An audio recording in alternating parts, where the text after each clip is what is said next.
for the church. It causes the hand of God to move. When God's intentions are to bless and not curse, to move and not block, to open and not close, to push and not pull.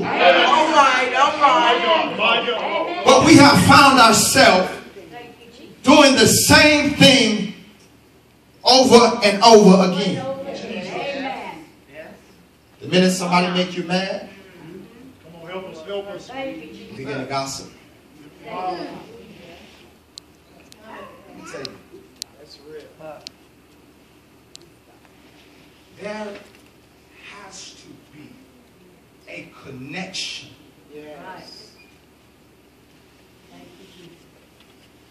One man can't do it alone. If one can put 1,000, two can do what? 10,000.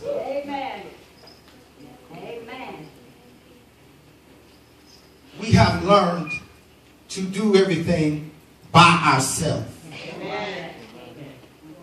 God didn't intend things to be that way. That's why He gave you somebody. Somebody give me Ecclesiastes 4 verse 9. I promise you I won't be before you long. Two are better than one. Because they have a good reward for their labor. Keep going. For if they fall, one will lift up his fellow. If they fall, one will lift up his fellow. But woe to him that is alone when he falleth. For he hath not another to help him up. He has not another to help him up. John 15 and 13, who has it?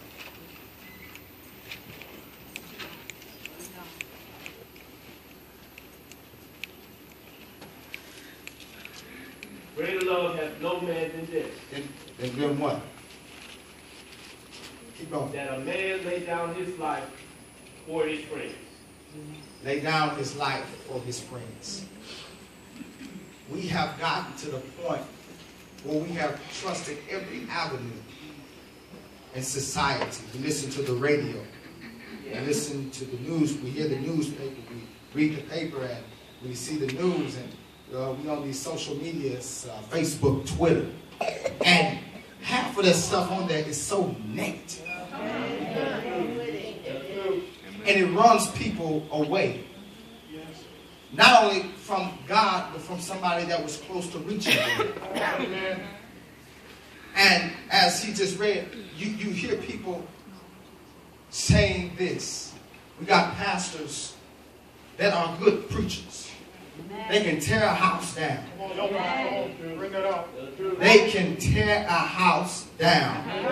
They can get a lot of people in. They can raise a lot of money. They be quick to pick up a mic. But are so slow to pick up a phone and encourage somebody.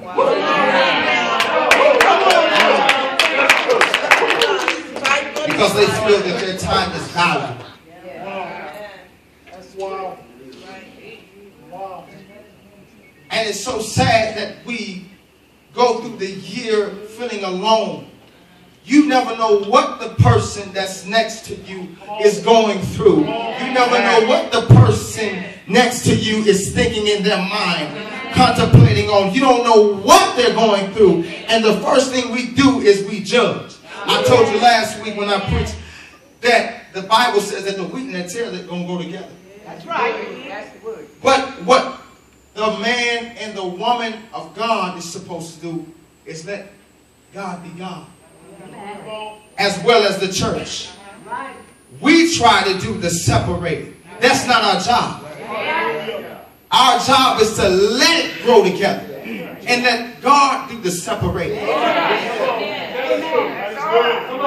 But when you try to go in and separate, there's an offense to the person you're trying to separate. And they feel that because they don't have on a suit, or because they don't have on a tie, or because they ain't got on no nice skaters, or because they can't preach, or because they can't read the text, or because they can't sing. They're not good enough to sit on the front row. They're not good enough to sit in your church.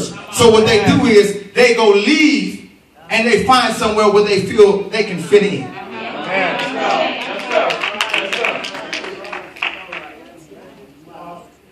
And when you see them on the street, oh, look at that boy with his pants hanging down. Oh, look at that girl with them booty shorts on. But the thing is, how did it become that way? Come on.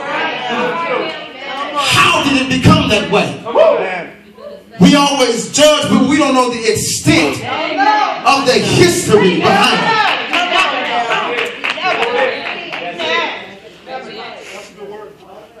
We don't know who told that girl, leave the church.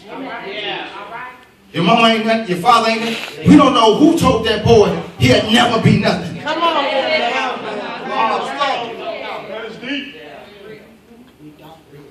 And you know what's so sad? People of God, we come together in tragedy.